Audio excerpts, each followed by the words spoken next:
पत्नी थे, पति कमाता था तो पत्नी को थोड़ा सा पूरा कम पड़ता था। सबको देखती तो उनको भी शौक लगती थी। तो एक दिन मन में विचार आया कि हम भी कुछ करें। और उस समय फॉर्म भराया जा रहा था सिपाही वाला, तो वो भी अपने पति को देखिए कैसे गाना के माध्यम से बता रही हैं और फार्म भरने के लिए कह रही हैं। तोहरी कमाई के तरस गए लाली के,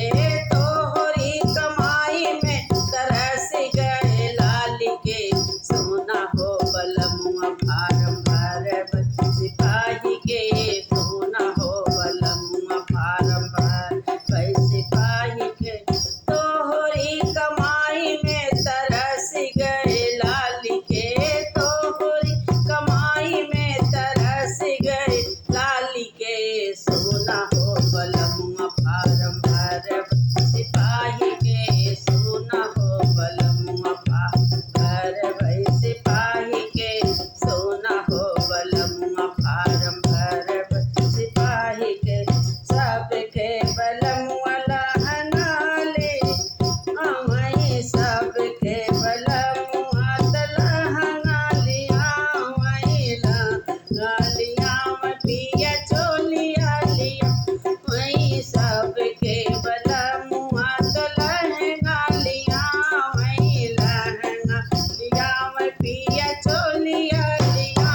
वही, तोहरी कमाई में तरस गए रुमाल के, सोना हो बलमुआ फार्म भरब सिपाही के, सोना हो बलमुआ फार्म भरब सिपाही के, तोहरी कमाई में तरस गए रुमाल के, सोना हो बलमुआ फार्म भरब सिपाही के,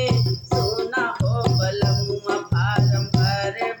सिपाही के, तोहरी कमाई में तरस गए लाली के, सोना बलमुआ फार्म भरब सिपाही के, सोना हो बलमुआ फार्म भरब सिपाही के, तोहरी कमाई में तरस गए लाली के, सोना हो बलमुआ फार्म भरब सिपाही के, सोना हो बलमुआ फार्म भरब सिपाही के, सबके बलमुआ पेड़ा भर फिलिया वही, भर फिलिया वही, पेड़ा भर फिलिया वही, सबके बलमुआ पेड़ा भर फिलिया वही, भर फिलिया पेड़ा भर फिलिया वही, तोहरी कमाई में तरस गए गुड़ही जलेबी के, सोना हो बलमुआ फार्म भरब सिपाही के, सोना हो बलमुआ फार्म भरब सिपाही के, तोहरी कमाई में तरस गए गुड़ही जलेबी के, सोना हो बलमुआ फार्म भरब सिपाही के, सोना हो बलमुआ फार्म भरब सिपाही के, तोहरी कमाई में तरस गए लाली के, सोना हो बलमुआ फार्म भरब सिपाही के, सोना हो बलमुआ फार्म भरब सिपाही के, सबके बलमुआ तहार बनवाई, हार बनवाई कंगना गढ़वाई, सबके बलमुआ तहार बनवाई, हार बनवाई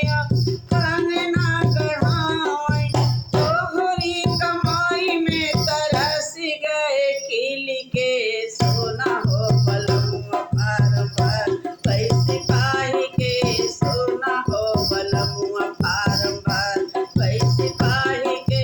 तोहरी कमाई में तरस गए लाली के, सोना हो बलमुआ फार्म भरब सिपाही के, सोना हो बलमुआ फार्म भरब सिपाही के, सोना हो बलमुआ फार्म भरब सिपाही के।